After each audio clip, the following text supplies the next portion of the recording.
Les Jeux Olympiques, vous connaissez? Ouais, ce truc qui est tous les 4 ans, c'est ça? Ouais, c'est un événement où les meilleurs athlètes s'affrontent pour déterminer lequel des pays est au top niveau mondial. Allez la France, allez la France, allez la France, allez la France, allez. Irak, on vaincra! Irak, on vaincra!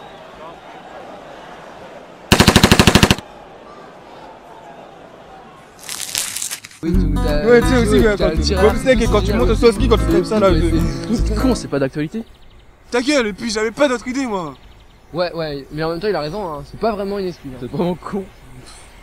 Mais... Hey Tristan, viens voir. Qu'est-ce qu'il y a?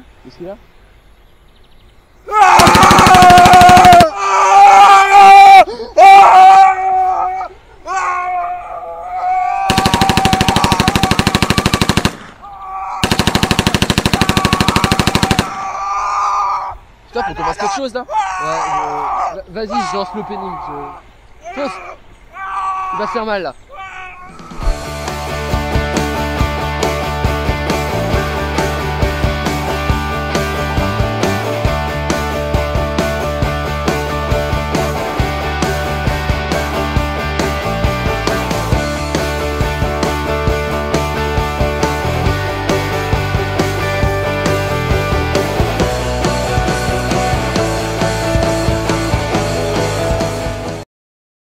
Reprenons. Alors, le public. Alors le public c'est super important hein, parce que c'est ce qui motive, ça met l'ambiance et ça encourage. Et on se fait chier sans public en fait. Je sais pas, imaginez 30 secondes d'une compétition sportive sans aucun public. Ce serait bizarre quand même. Ouais.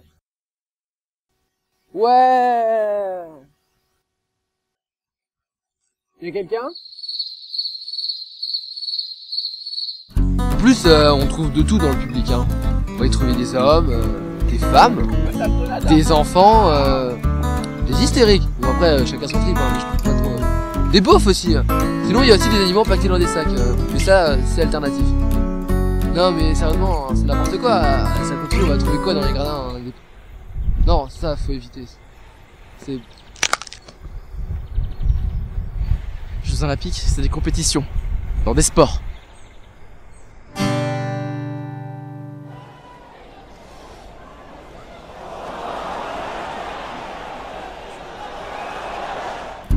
Toujours les nerfs qui gagnent, ou les tricheurs. D'ailleurs, on se demande bien comment il faut pour tricher. Eh bien, c'est simple, Tristan. Savais-tu par exemple qu'en 1976, un ancien agent du KGB avait pendant une épreuve d'escrime modifié son épée. Il pouvait ainsi annoncer une touche quand il le désirait. Et il ne s'avait repéré que 20 ans plus tard. Mais il existe aussi des mauvais joueurs. Le saviez-vous, l'équipe de football d'Autriche avait perdu en quart de finale des Jeux Olympiques face au Pérou. Adolf Hitler, fâché, exigea que le match soit rejoué sous prétexte que les fans péruviens n'avaient pas envahi le terrain. Le Pérou se retira de la compétition et l'Autriche eut la médaille d'or. En même temps, Adolf Hitler, c'est pas l'exemple ultime. En 1988, durant les Jeux Olympiques de Séoul, Byung Jong-il a été déclaré perdant après avoir donné un coup de coude à son adversaire. Il est resté sur le ring et est parti 65 minutes plus tard lorsque les officiers sont venus éteindre la lumière. Et savez-vous que les athlètes étaient bons en sport de chambre aussi? En 1992, c'est près de 70 000 capotes qui ont été distribuées. Et elles ont toutes été utilisées. Comment ils le savent? À vrai dire, je sais pas, hein, mais je pense qu'il vaut mieux pas le savoir.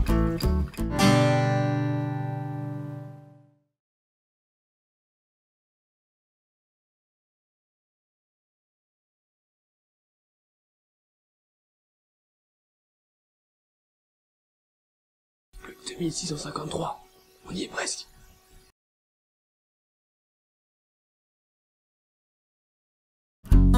Lors des JO de Londres, c'est près de 150 000 capotes qui ont été distribuées. Si elles sont toutes utilisées, ça fait 10 000 capotes utilisées par jour. Sachant qu'il y a 10 500 athlètes, ça fait qu'en moyenne, il y a une baisse par jour. Ok, le sexe ça décontracte, mais bon, faut pas exagérer quand même. Tiens, en parlant de sexe, t'as vu la différence qu'il y a entre un homme et une femme? Il faut chercher, je vois pas le rapport. Mais si, le... Mais regarde. Oh putain, ça commence.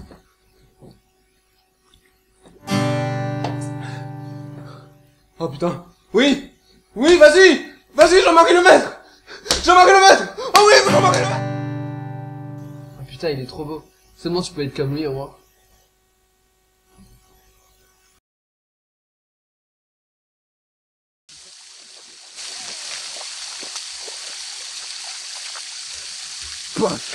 C'était chaud quand même.